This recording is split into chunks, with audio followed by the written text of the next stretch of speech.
Vamos avaliar este caso e o que pode ser o futuro do Governo com o comentador da RTP Pedro Sousa Carvalho, através de Skype, e o advogado Manuel Nobre Correia, aqui em estúdio comigo. Afinal, contamos apenas com o Dr. Manuel Nobre Correia. Muito boa tarde. Já teremos mais à frente o Pedro Sousa Carvalho. Começo por si. Estamos aqui no domínio político, não jurídico. Um primeiro-ministro pode ter uma empresa, pode receber avanças de grupos privados. Do ponto de vista legal, não há nada que o impeça. Aliás, a maior parte das pessoas que abraçam a vida política, todas elas têm uma atividade privada.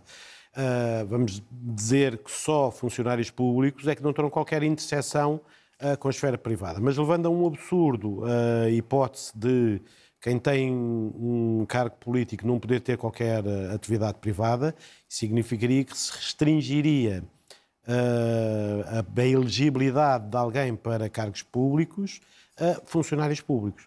Não é o caso. Não existe nenhum impedimento legal a que uma pessoa tenha ou não interesses privados, porque todas as pessoas têm uma vida antes e depois de exercerem um cargo. E mesmo quando assumem funções como esta de primeiro-ministro, não têm que estar em exclusividade dessa forma? Não. Aquilo que acontece é que não há uma obrigatoriedade legal de abandonarem toda a sua atividade privada. Portanto, até quando o Luís Montenegro diz que não tem que deixar para trás toda a sua vida privada, não. É que, por exemplo... Não, ele não pode, atenção, deixe-me retificar uma coisa para ficar bem claro. Ele não pode estar a exercer funções como advogado e ser primeiro-ministro. O que ele não tem que fazer é desfazer-se de património que tenha para exercer as funções de primeiro-ministro. Agora, é incompatível, obviamente, do ponto de vista legal, ele não pode estar a exercer funções no privado. Agora, se eu, por exemplo, for primeiro-ministro e tiver uma casa arrendada, eu não tenho que me livrar dessa casa para deixar de receber rendas pelo facto de ser primeiro-ministro. Não posso exercer profissionalmente como empresário do setor imobiliário funções paralelamente às funções de primeiro-ministro. O primeiro-ministro fala em pedir escusa neste caso, nomeadamente no contrato da Solverde, que termina no final do ano.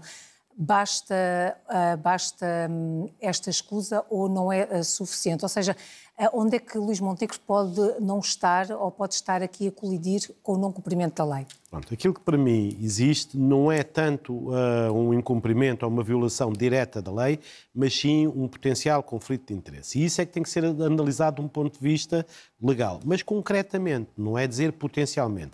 Porque senão potencialmente todos nós interceptamos com a esfera pública em algum momento das nossas existências. Eu, quando sou um cidadão privado, mas tenho muita interseção com a esfera pública. Isso significa que eu não posso ser eleito para um cargo político? Não. Porque no absurdo máximo toda a gente interage, por exemplo, com a AT.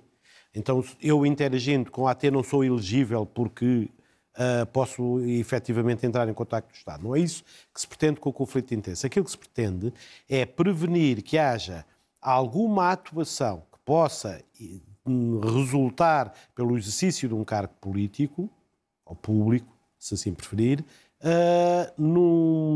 em benefício ou prejuízo de uma entidade privada. Isso é completamente diferente. Diga. Esse conflito de interesses, na minha opinião, tem que ser apreciado de um ponto de vista concreto. Ou seja, não basta dizer é primeiro-ministro, logo vai interagir, vamos dar o exemplo da empresa Solverde, vai interagir na esfera privada. É preciso demonstrar que o primeiro-ministro, nessa sua qualidade, pode, ainda que remotamente, ter alguma influência na decisão de, por exemplo, renovar a concessão de jogo. Aí sim, evidentemente, há um conflito de interesses. Não só não pode atuar, tem que se afastar de uma maneira declarada e tem que ser transparente. E é possível isso?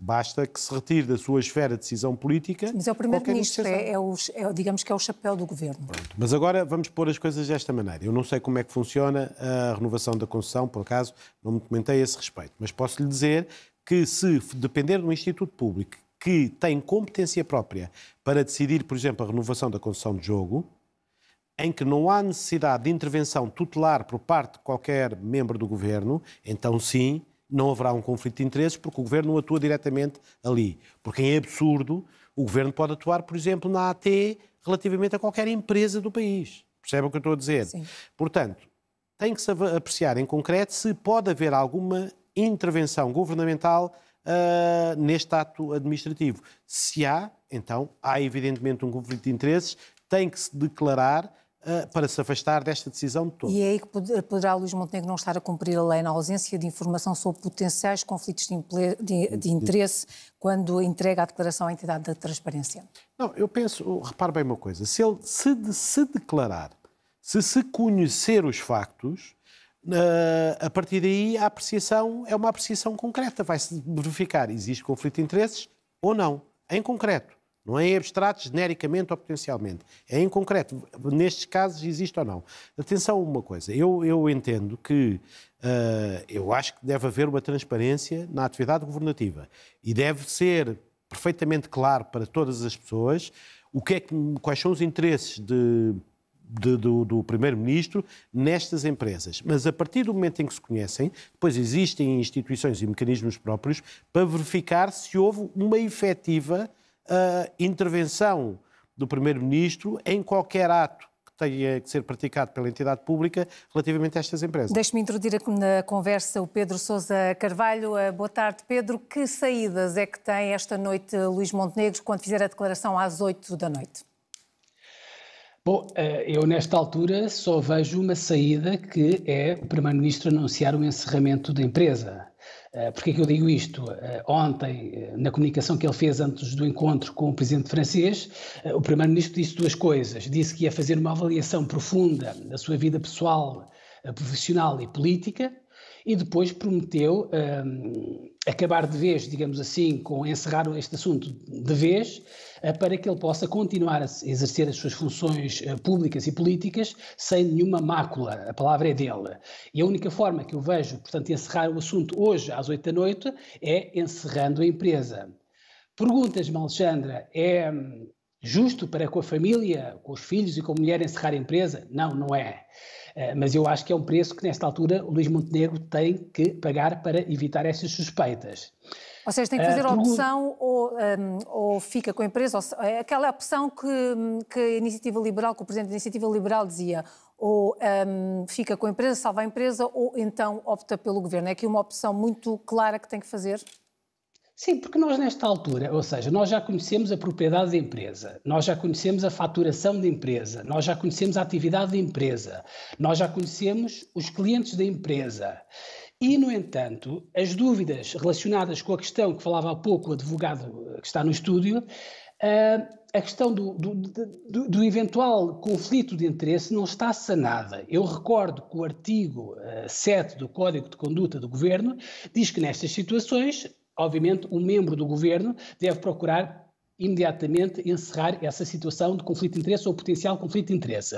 O advogado que falava dizia com razão, ou seja, não vamos pensar no conflito de interesse de uma forma abstrata ou de uma forma potencial, mas temos que olhar disto para o conflito de interesse de uma forma concreta. Bom, então vamos olhar. Eu, nesta altura, olhando para esta situação, eu consigo vislumbrar 3 situações potenciais de conflito de interesse. Conflito de interesse na relação do Primeiro-Ministro, na relação que ele tem com a própria família, na relação que ele tem com a própria empresa e na relação que ele tem com os clientes. Em relação à questão da família, eu acho que, Alexandra, é muito importante, de uma forma muito concreta, não nos esquecermos que o Primeiro-Ministro é casado, portanto, em comunhão de bens. Portanto, quando uma empresa está a pagar a avença a esta empresa, está diretamente a contribuir para o património, para aumentar o património do Primeiro-Ministro. Segundo ponto que ainda não foi esclarecido é que alguns juristas, não sei se é o caso do que está no estúdio, o advogado, mas alguns juristas dizem que, do ponto de vista daquilo que é o Código Civil, não é possível haver a transmissão de cotas entre o Primeiro-Ministro e a mulher, precisamente porque eles estão numa situação de comunhão de bens. E depois há a questão de a cota ter passado para a mulher e para os filhos, sendo que nem um nem outro tem absolutamente nenhuma experiência nesta questão da RGPD, ou seja, da proteção de dados. Muito rapidamente, depois há uma segunda questão. Pedro, sim. Rapidamente, que é a questão da relação dele com a empresa. Eu recordo, Alexandra, que nas primeiras notícias que foram dadas sobre este assunto pelo Correio da Manhã, o Correio da Manhã questionou o Primeiro-Ministro diretamente e perguntou se o Primeiro-Ministro tinha alguma influência direta nesta empresa. E a resposta do Primeiro-Ministro foi que não. não dou algumas opiniões aos meus filhos quando eles mais pedem. Ou seja, temos o Primeiro-Ministro a dar opiniões. Força. Vamos ter que perceber que explicações é que vão ser dadas pelo Primeiro-Ministro. Pedro Sousa Carvalho, comentador da RTP, também agradeço ao advogado Manuel Nobre Correia por ter estado aqui connosco nesta tarde a analisar